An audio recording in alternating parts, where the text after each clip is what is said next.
we have reading. Under reading, we are going to study skimming. What is skimming? Skimming and scanning, we haven't studied with scanning, but let us see now. Skimming and scanning are strategies, plans for effective reading. Strategies means it can be techniques also. While scanning is done to locate specific information within a text, skimming is used to quickly identify the main ideas. We often skim when we have a large amount of text to read in a limited time.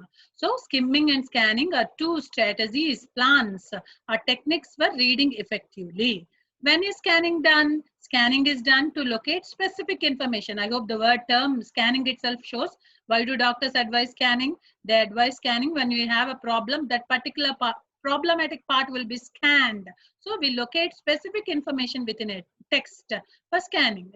Whereas skimming is used to identify the main ideas. We often skim the entire text in a limited time. Like when you are reading a newspaper from the first to the last, you skim the entire newspaper. So skimming is used to quickly identify the main ideas. When do we skim? When we have a large amount of text to read in a limited time. So those are skimming and scanning. An important first step while reading a text is to skim through it to understand what the passage is about. Once you have oriented yourself to a text, it is important to identify the main ideas in the passage.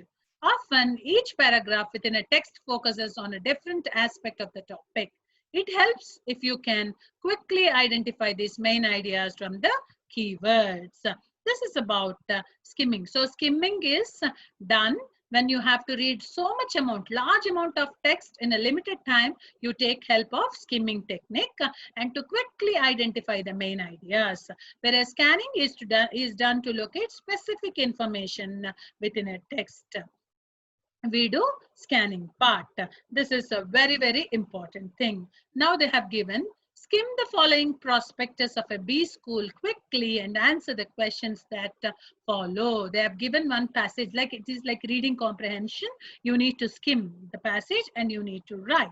So this is about Way to Success Business and Management School, Hyderabad. They have given this and they have given our vision and mission, and our campus, transport and hostel facilities, teaching, internships, admission criteria, all these things they have given in the form of a passage. So let us see one passage and we'll skip the other passages. First one. Way to Success Business and Management Schools is a premier institute situated on Hyderabad-Nagpur Highway. WSBMS, it's an acronym, all first letters have been taken. Was started in 2012 with the aim of providing quality education to aspiring entrepreneurs.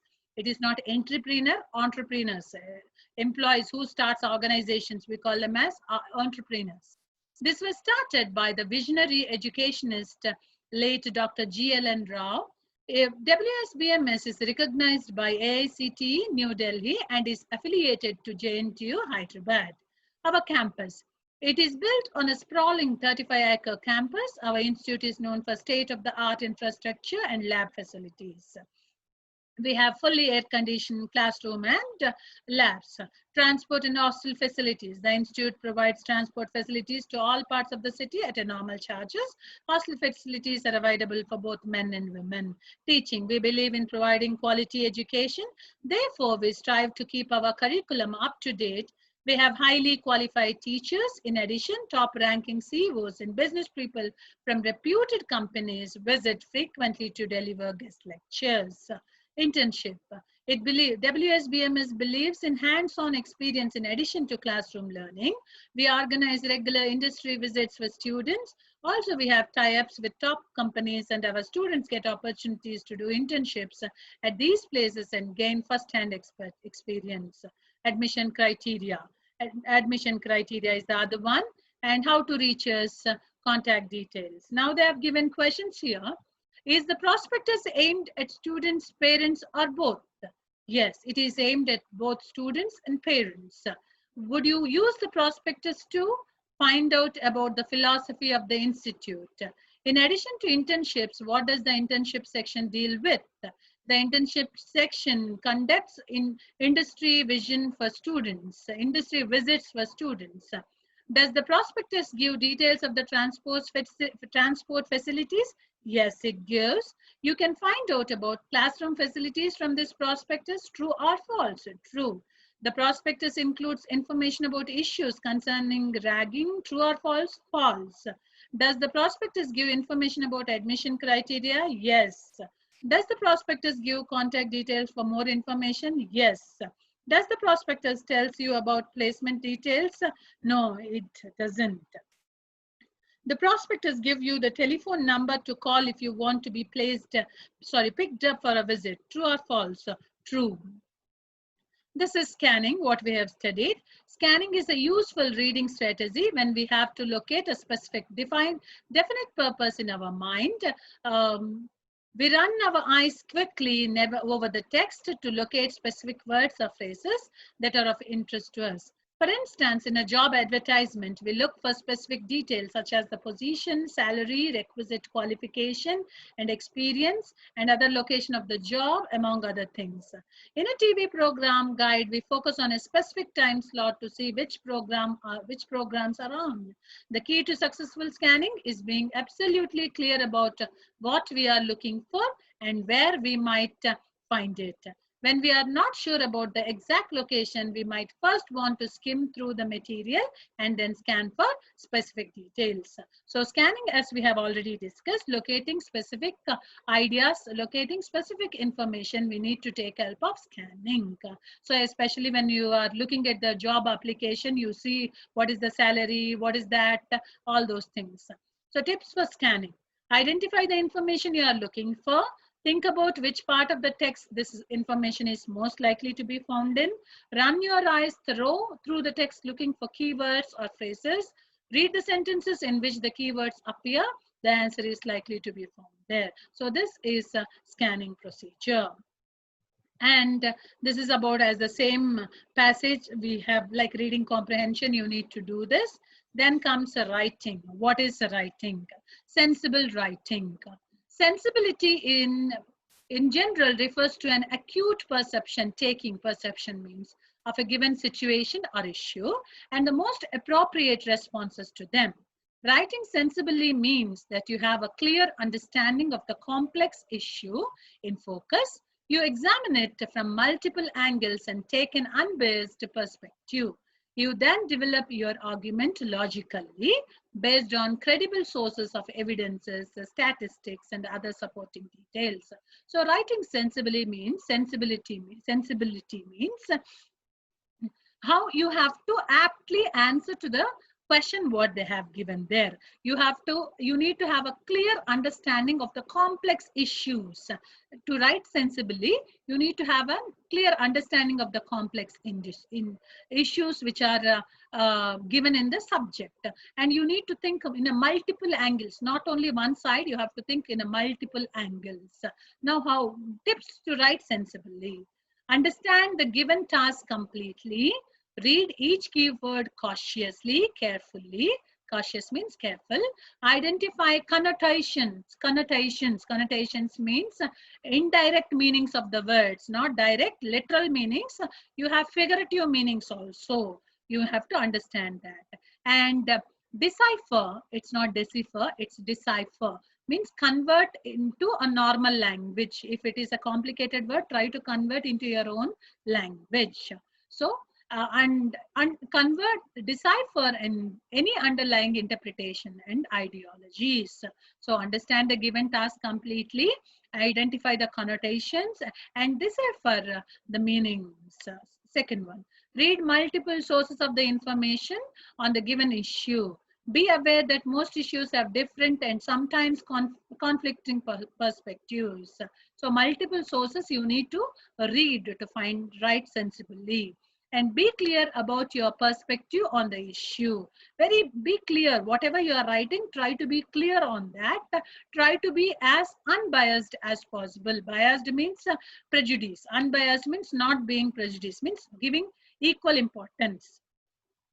Support your arguments with credible details such as experts' opinions, research articles, and reports, authentic statistics. When you are writing something, if you have proofs, support with the proofs, and do not make unverifiable claims or hasty generalizations. Don't give any without proof. Just give without proofs. Sorry, dear. Give with proofs. Don't write anything without proofs. Beware of logical fallacies. Fallacy means mistake or mistaken belief. Means what you have believed, you don't think that is the only correct thing. And don't attack personally others. Try to think logically and then write. Be open to criticism. When you write something, be ready to open to criticism. If someone speaks negative, accept that. And if you are wrong, give them write correctly. If you are wrong, give them correct justification for that. So to write sensibly, you need to follow these procedures. First, understand, read multiple sources, be clear about your perspective, and support your arguments with proofs, and do not make any claims which are not correct. Beware of logical fallacies. Be open to criticism. This is about writing. Coming to definition. Definitions are an integral part of academics. We all know, from your childhood, we have been learning definitions, by hearting these definitions. These are all integral part of academics. Science, history, humanities, any field, these definitions are very, very important. So how do you define, how do you easily learn the definitions? So what is definition then? A definition generally has three parts: the technical term, broad category, and distinguishing features. A definition helps identifying features that distinguish a term from other closely related terms by establishing its boundaries. So definition has three features: technical category, broad category, and distinguishing features. When you are learning definition, you should learn like that, because definitions are very, very important, because they are integral part of academics, engineering field, science field, arts field, any field. Now they have given some examples. Let us see them. Term: a drone is a small aircraft without a pilot. Distinguish. Broad category means it is a small aircraft without a pilot. Distinguish features: which is controlled automatically from the ground and is used for monitoring, surveillance, or delivery of goods. Next, to sort is another term. Is to cook meat, vegetables, or fruits in some kind of fat such as oil, ghee, or butter. And distinguishing features: slowly till the ingredient become light brown. So in a definition, you can give details of important features of an object. When you are writing definition, make sure that you have to give important features like what is an object, important features of an object, phenomena, in drone, how did we define that as an example? So all these things you should make sure and write the definitions. While writing definitions, avoid the following mistakes. What are those? Circular definitions means repeating the same thing without clarifying the terms. Like a psychiatrist is a physician who practices psychiatry. This is not the way you write. What he does, you need to write. Next one, overly broad, including only broad category and omitting distinguishing features. Like a platypus is a mammal. Overly narrow, including only one or two aspects of a term, leaving out other details. A kitchen blender is a bladed appliance used to chop vegetables. Next, omission of main category, not including the main category. A dhaba is where food is served. So you need to remember that you shouldn't make these sort of mistakes when you are writing a definition. Now, define the following terms. You may refer to a dictionary for help and define these things. Now, so these are about definitions and how you need to write the definitions. So you have to be very, very careful when you are writing the definitions.